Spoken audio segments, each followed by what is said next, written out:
Ultimamente temos ouvido falar sobre terremotos, maremotos e destruição que a natureza tem causado de todas as formas. Hoje, tanto com a água, quanto com fogo, quanto com o vento, a gente tem ouvido isso. E muitas das vezes bem próximo da gente, como ouvimos lá no sul, a destruição que veio e que tem muitas pessoas que estão ainda em luto pelos seus familiares que perdeu, pelo ente querido que se foi devido a essa destruição que veio pelo meio da natureza. E outros, os que ficaram, estão tentando nesse momento se erguer novamente. E que Deus abençoe essas pessoas para que elas, de fato, elas possam se erguer.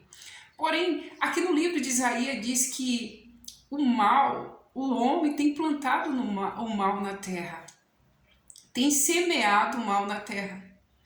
E que ele tem ficado o tronco do mal aqui na terra. E a natureza, ela tem cobrado isso do homem. Não pense que quando vem um vento, um terremoto, um furacão, não é consequência daquilo que o homem tem feito. Sim, é consequência do mal que o homem tem plantado aqui na terra. Seja em todos os níveis, tanto no nível em questão da natureza, quando o homem ele vai lá e ele altera todo um curso de um rio, faz com a terra de forma que não deveria, sim, quanto o mal espiritual também que o ser humano tem causado, acometido aqui na terra, um contra o outro, a destruição. E aqui no livro de Lucas, no capítulo 21, diz: E quando ouvires de guerras, sedições, não vos assusteis, porque é necessário que isto aconteça primeiro, mas o fim não será logo. Se ainda nesse tempo se ouve falar de tudo isso e vemos tudo isso e a situação já é muito crítica, já é muito desagradável com tanto o vírus que vivemos há um tempo atrás e com outros que diz que irá surgir, imagine ter que esperar mais um tempo ainda, quantas coisas piores iremos ver e viver nesse tempo. Porque o homem tem plantado o mal na terra. O homem tem semeado o mal na terra. E a natureza, ela cobra. Não pense que a natureza ela se voltou contra o homem, até porque quando Deus criou tudo, Deus ele criou o mar com um limite, está escrito na palavra de Deus. Ele fez o rio com um limite para não ultrapassar aquilo. Tudo que Deus fez, ele pôs um limite para que estivesse dentro do controle. Porém, o homem ele veio, ele alterou tudo e descontrolou. E é isso que se fala no livro de Isaías, que o mal foi plantado na terra, semeado. Mas diz que quando Deus sopra, vem como um tufão. E assim vem a destruição, consequência daquilo que o próprio homem tem feito. E com tanta a situação, não sei se as pessoas elas já pararam para observar, porém, ouvir boas notícias é muito mais agradável aos nossos ouvidos do que ouvir a verdade que é desagradável aos ouvidos. Claro que não devemos ficar se enchendo de notícias ruins, porém temos que ser atentos que por mais que eu não fico ouvindo tudo isso de notícias ruins, mas de coisas das guerras, mas quando eu percebo isso, eu lembro do que está escrito aqui, que isso tudo é o começo para o fim. Ainda não estamos no fim, até porque Deus ele tem permitido com isso para que o homem ele venha se voltar para ele, se arrepender, assumir ele como um Senhor, porque Deus ele é todo poderoso e não há nenhum ser humano que possa no juízo final dizer, não foi dada uma oportunidade, não foi dada uma chance para que eu pudesse me arrepender e me consertar. Não, o juízo de Deus ele é perfeito, não houve homem nenhum que pudesse aconselhar o Espírito Santo para criar e formar tudo que tem se feito na terra. Então automaticamente nenhum homem pode dizer no final, no juízo, que não teve a oportunidade.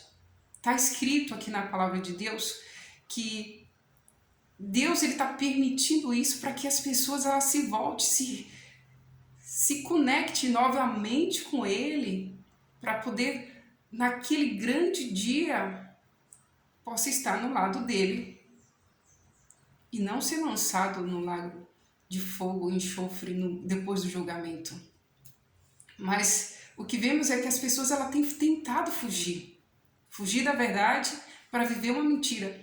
Outro dia eu participei de uma situação um pouco desagradável e tem aquela situação que você tem que falar a verdade porque a verdade ela liberta. Muitas das vezes é desagradável, mas liberta. Porém, se parece que quando se conta o que é mentira, é muito mais bem aceito. As pessoas ela entende que o amigo é aquele que te aconchega com a mentira e não com a verdade. Então, se você fala a verdade, muitas das vezes você é mal visto porque você está falando a verdade, mas se há ali dentro uma palavra que te parece ser a favor, porém ainda que no consciente, lá no final, lá dentro da pessoa, ela percebe que aquilo não é verdade, mas está falando a favor dela, ela aceita. Aquilo ali é muito como se fosse nos ouvidos suave e o paladar como se fosse mel. Porém, é o mel que no final vai ser o fel. E não adianta tentar se enganar, porque é uma artimanha que o diabo ele tem usado agora. Ele pega a verdade, ele diz que não é mais verdade e que a mentira sim é uma verdade. Porém, quem tem um contato com Deus sabe que o que é verdade e o que é mentira e que o pai da mentira é o próprio diabo. Então, se a pessoa ela sempre se acalenta, se aconchega com a mentira, ela pode ter certeza que o pai dela não é Deus. Porque Deus, ele é luz, ele é aquele que traz as claras, ele faz a gente enxergar o nosso erro e sentir daquilo ali como algo que não é bom. E se a gente está andando naquele caminho que, de fato, o Espírito Santo ele nos convence que não é bom e a gente desvia daquilo. Mas enquanto a gente está caminhando naquele caminho, a gente está caminhando na mentira. E a mentira, um só é o Pai. Porque não tem como uma fonte boa jorrar água amarga. Está escrito isso na palavra de Deus. Ninguém é perfeito, a gente entende, porém, não é impossível que uma fonte amarga dê água doce. Mas é isso. E você que está acompanhando esse canal, que ouve, que Deus possa te abençoar e entender que temos que assumir o Senhor Jesus como nosso Senhor e Salvador aqui na Terra, porque está próximo do fim e que possamos nos avaliar de fato os nossos caminhos, porque Jesus ele é o único caminho que leva à salvação. Hoje em dia a gente vê assim, com muitas bandeiras, como diz, né? Meu corpo, minha regra, porém não é assim. A gente sabe que o nosso corpo tem que ser templo do Espírito Santo e precisamos cuidar. E outras coisas a gente tem ouvido, porém a verdade de Deus é o que nos traz força e precisamos caminhar nisso, porque não dá para vir aqui, eu não gostaria de estar aqui nesse momento falando para você o que não é a verdade. E que Deus abençoe a sua vida em nome de Jesus.